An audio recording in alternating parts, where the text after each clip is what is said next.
Hello everyone and welcome back to yet another diecast review. Now I must say, one, this diecast is absolutely incredible.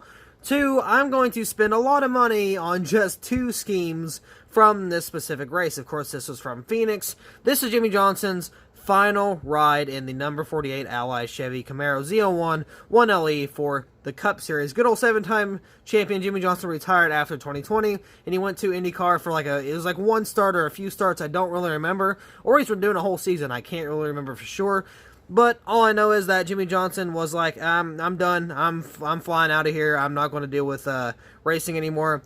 Which, I don't blame him. He was way past his prime, he was getting a little on the older side, but he was still doing good. Until 2017. Well, not until 2017, but until after 2017. The only time he found victory lane from 2018 to 2020 was one time, and that was at a Clash. That wasn't even a legitimate points-paying race. But thanks to another upcoming legend, Alex Bowman, threw the 48 back into victory lane, and yeah, that's pretty freaking awesome. It was pretty cool to see the 48 back in victory lane in 2021, especially with your favorite driver, or my favorite driver at least. Yeah, pretty freaking awesome. Again, I'm glad Bowman kind of took over such a important ride and still performed pretty well in it for at least one win so far. But back to what I was saying like a minute ago, I'm going to spend a lot of money on these paint schemes. Here's the two paint schemes. The Final Ride Race version, and the 2-pack, which also includes the Race to Win diecast from, of course, Chase Elliott. Now, that is like 6 diecasts that I'm going to buy just from one race, from 2 people. Now, the reason it's 6 is because I want to get Elliott's championship logo. That means not the logo, but the championship car, which is the logo is on top of that. Personally, I do kind of like that as long as they make the standard scheme with it. A lot of people don't like that, but I do as long as they have the standard scheme as well. Now, if you throw in, like, Tyler Reddick, his championship scheme from 2019, right? I think it's 2019. From 2019 or 2020, yeah, it was 2019 because he won 2018 and 19.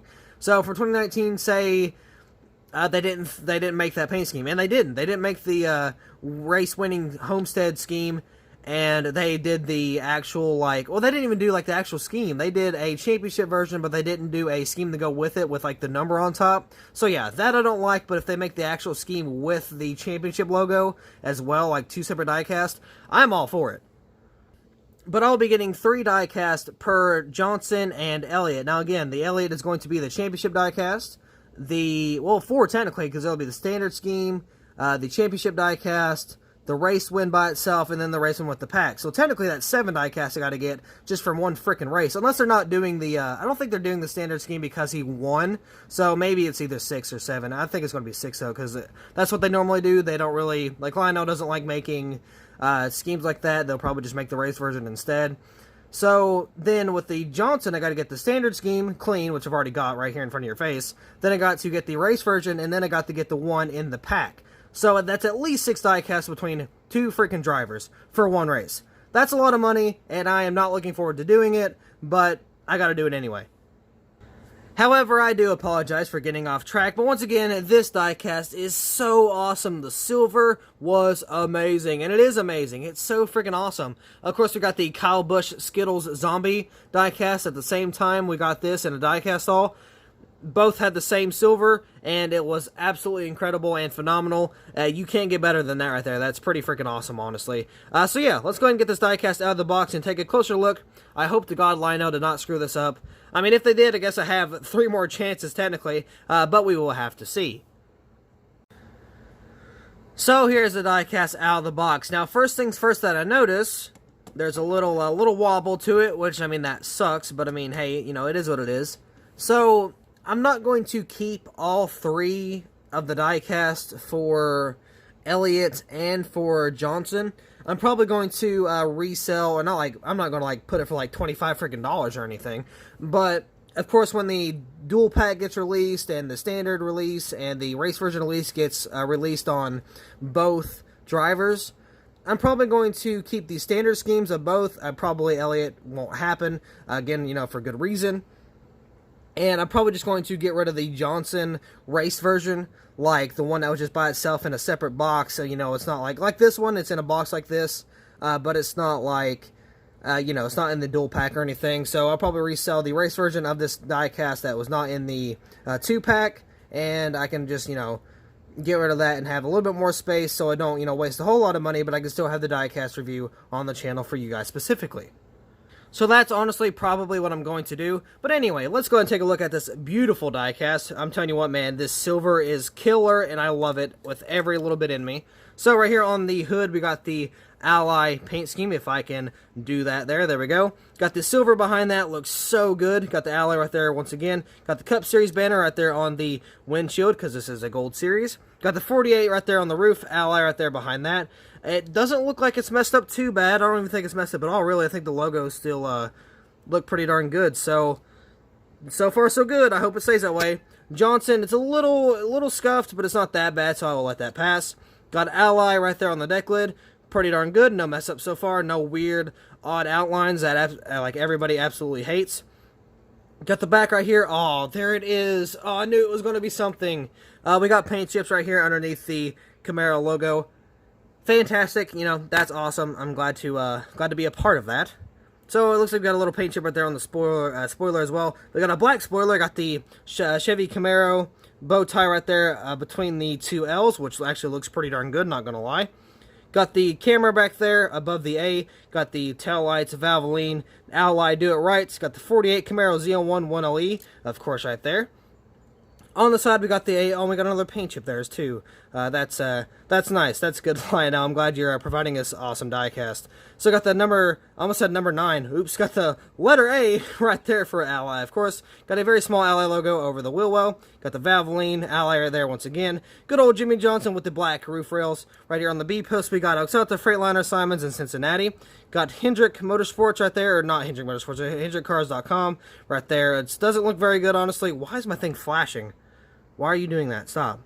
Okay. Got HendrickCars.com right there. Got the 48 right there as well. Moving on to the more of the front end, we got the NASCAR race car, NASCAR Cup Series, and Goodyear, which does not have that stupid gray outline, so that is amazing. I'm glad to see that. Moving on to the front, I hope to God that this isn't messed up too bad. Let's see. No, it's actually not messed up really that much at all. I do see something, though. First of all, that 48 does look a little crooked, and it does not look like the same font. And the yellow color is kind of, it's kind of spilling out of it. I don't know how. It looks like somebody, like, highlighted it right there. Like, you know, it was white, and they kind of had a yellow highlighter and just kind of went over. I don't know why that happened, but it happened, so that's Lionel for you. That is a little poopy stinky, but it's not too bad, so I'm not going to completely harp on it. Let's check the other side. I hope there's nothing wrong. So far, so good. Of course, there's one little thing right there. There's a small paint chip right there. I knew there had to be something else. That's why I checked. But yeah, overall, if I can zoom out a little bit, there we go. And actually put this back in the frame pretty good right there. There we go. That's good. So, the quality, I'll give it a 9.5 out of 10 because there's a very, very, very small paint chips. It's not a big deal, but it still is noticeable. And of course, that 48 on the front end was a little wonky, a little oddball.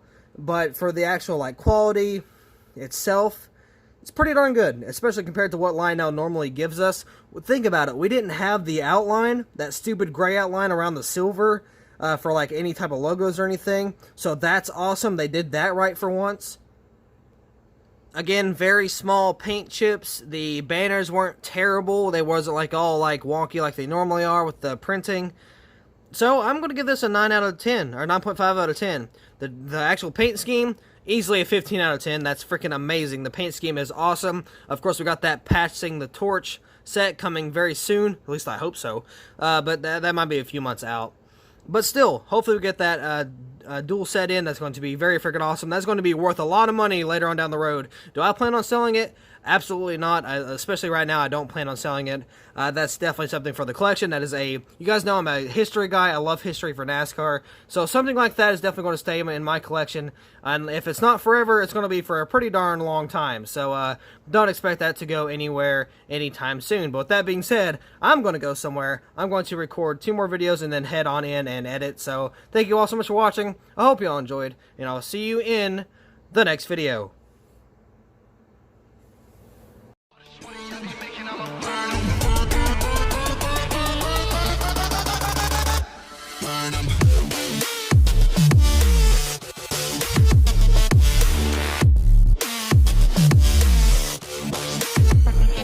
funk it up.